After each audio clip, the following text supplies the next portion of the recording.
the lapping water. You know, I'd much rather be up there, hurtling down on 2 wheels. Oh, sweet! On just 2 wheels.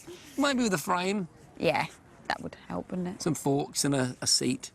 Welcome to Mount Seymour, the highest peak on Vancouver's North Shore. Its trails are recognised by mountain bikers as being some of the most challenging in the world due to their steep descents, blind corners and extreme terrain. We went to Mount Seymour to test a new trend of bikes called 29ers. A 29er is, well, it's mountain bike slang for a mountain bike with 2 29-inch wheels, as opposed to the more standard 26-inch wheels that most people are used to. What that really means is that, you know, if you want to clear a bigger boulder, the bigger the wheel, the easier it is. It's as simple as that. As we're not as expert on 29ers as some of the bikers who use these trails, we decided to test 3 entry-level models. We both began by using a Norco Charger 9.3.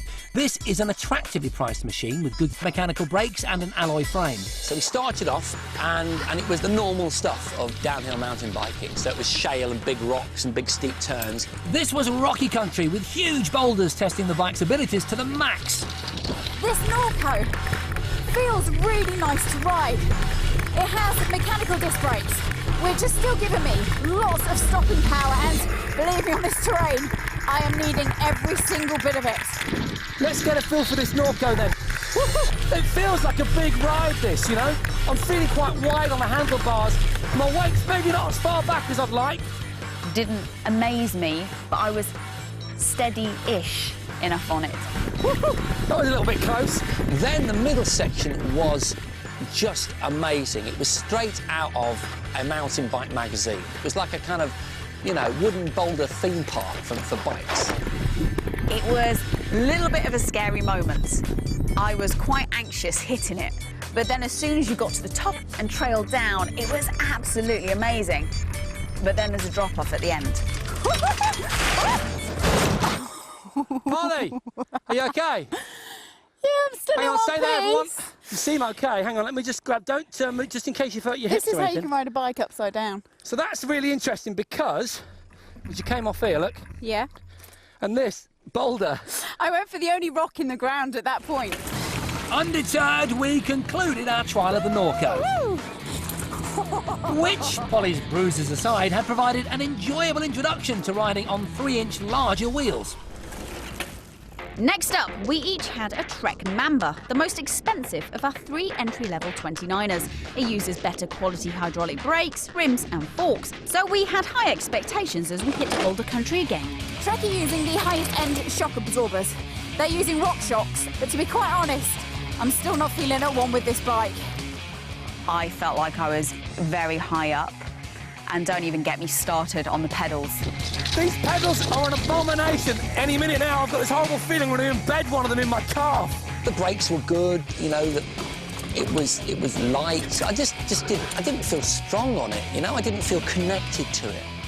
Luckily, I did manage to hold it together for the middle section this time, but as I hit the tight turns of the final stage, disaster. Again, I was amazed at Polly's resilience after another close call, but although I was concerned, she insisted on continuing to test our final bike, the Kona Mahuna. This was the cheapest of the bikes we tested, with good quality aluminium frame and added hydraulic brakes. I have to say, I'm feeling the Kona. It just seems to fit with my body. It's a very personal thing, all this, you know? It feels light, it feels strong, but most importantly, it's just the right size. You know, my bum's hanging off the back in a really good position for this incline as I just try and get over these rocks. This one, for me, was just an incredible ride. It gave you everything you want from a 29er and the best downhill experience. The hydraulic disc brakes are coming in really handy. They're efficient, they're immediate, and they have the strongest stopping power. It also has the really low setback, so that the centre of gravity is a lot lower, therefore getting over the back of the bike and giving you the best stability to give you the best handling. And I didn't fall off it, which is quite a feat. Beautiful. So to the G ratings, and it's 3 Gs for the Norco Charger 9.3. It gave a nice steady ride, despite its mechanical brakes and slightly heavier frame. It's 2 Gs for the Trek Mamba. Its high-quality components promise so much, but we both felt unstable on it, and the pedals were difficult for us to maintain grip. And it's 4 Gs for our outright winner, the Kona Mahuna. It only has 24 gears. Despite that, it provides a truly fantastic ride and gave us the confidence to enjoy the mountain to the limit.